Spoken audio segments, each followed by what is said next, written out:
bersamamu.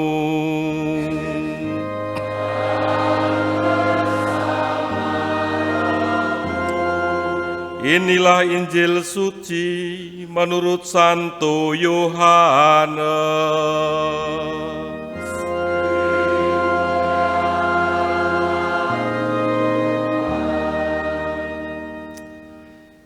Setelah Yesus menyelesaikan ajarannya tentang roti hidup, banyak dari murid-muridnya berkata, "Perkataan ini keras, siapakah yang sanggup mendengarkannya?" Yesus dalam hatinya tahu bahwa murid-muridnya bersungut-sungut tentang hal itu. Maka berkatalah ia kepada mereka, "Adakah perkataan itu mengguncangkan imanmu? Lalu bagaimanakah jikalau kamu melihat Anak Manusia naik ke tempat di mana ia sebelumnya berada? Rohlah yang memberi hidup, daging sama sekali tidak berguna. Perkataan-perkataan yang kukatakan kepadamu adalah roh dan hidup. Tetapi di antaramu ada yang tidak percaya." Sebab Yesus tahu dari semula siapa yang tidak percaya dan siapa yang akan menyerahkan dia. Lalu ia berkata, "Sebab itu telah kukatakan kepadamu, tidak ada seorang pun dapat datang kepadaku kalau Bapa tidak mengaruniakannya kepadanya." Mulai dari waktu itu, banyak murid Yesus mengundurkan diri dan tidak lagi mengikuti dia. Maka kata Yesus kepada ke-12 muridnya, "Adakah kamu tidak mau pergi juga?" Jawab Simon Petrus kepadanya, "Tuhan, kepada siapakah kami akan pergi? Perkataanmu adalah perkataan hidup yang kekal. Kami telah percaya dan tahu bahwa Engkau adalah yang kudus dari Allah." Demikianlah sabda Tuhan.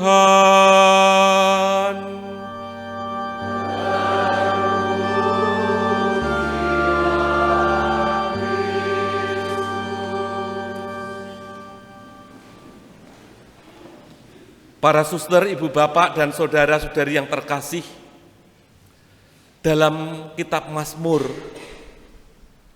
Allah itu digambarkan dengan berbagai macam gambaran. Allah adalah bentengku. Artinya apa? Allah itu yang senantiasa menjaga dan melindungi hidup kita. Allah itu adalah gunung batuku. Artinya Allah itu sungguh-sungguh maha kuat. Tetapi juga sekaligus Allah adalah gembalaku yang senantiasa menjaga kita, melindungi kita, menghantar kita ke padang rumput yang hijau seperti dalam Mazmur 23. Kalau zaman sekarang ini, zaman kita, Allah itu akan kita gambarkan seperti apa?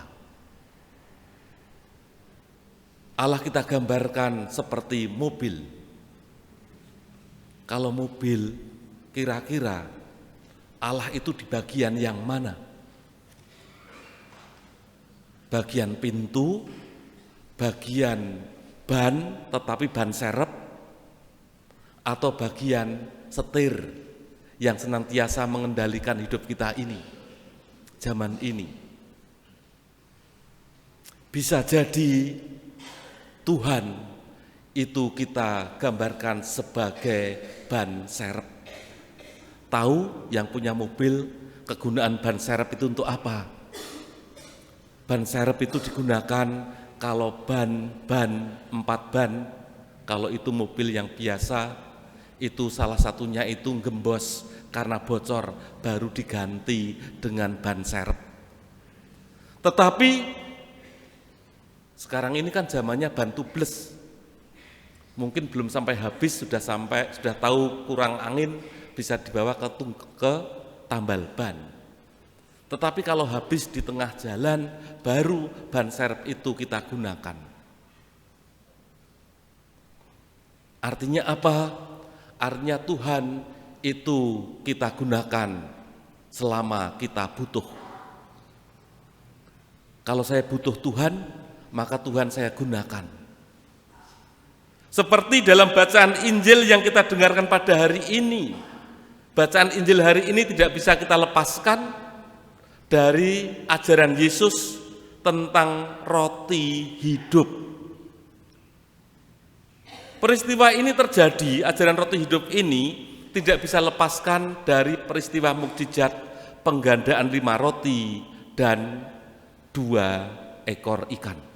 Kita ingat ketika orang banyak mengikuti Yesus, ada 5.000 orang yang bisa makan dari mukjizat yang dibuat oleh Yesus, 5 roti dan 7 ekor ikan itu. Bisa untuk 5.000 orang, hanya laki-laki, dikatakan seperti itu. Nah, peristiwa penggandaan roti inilah yang lalu membuat banyak orang selalu mengikuti kemanapun Yesus pergi. Selalu mereka mengikuti. Yesus lewat naik perahu, mereka lewat darat, bahkan datang lebih dulu, diceritakan dalam Injil yang sama seperti itu. Lalu mereka bertanya, "Guru, kapan engkau datang? Kamu mau mengikuti aku karena kamu telah dikenyangkan oleh roti, penggandaan roti itu." Mereka diajak untuk tidak mencari makanan jasmani, tetapi lalu Yesus mengajar supaya mereka memaknai makanan jasmani itu secara rohani, yakni makan roti hidup. Roti hidup itu siapa? Roti hidup itu adalah Yesus. Roti hidup itu tidak lain adalah tubuhnya sendiri, tubuh Yesus. Inilah yang lalu membuat mereka mengatakan, perkataan ini keras, siapakah yang sanggup mendengarkannya? Karena Yesus menyampaikan soal roti hidup itu adalah tubuhnya. Lalu orang dikira makan tubuh Yesus. Ini termasuk apa kalau makan daging? Termasuk golongan apa? Karnivora. Kita diajak untuk menjadi karnivora.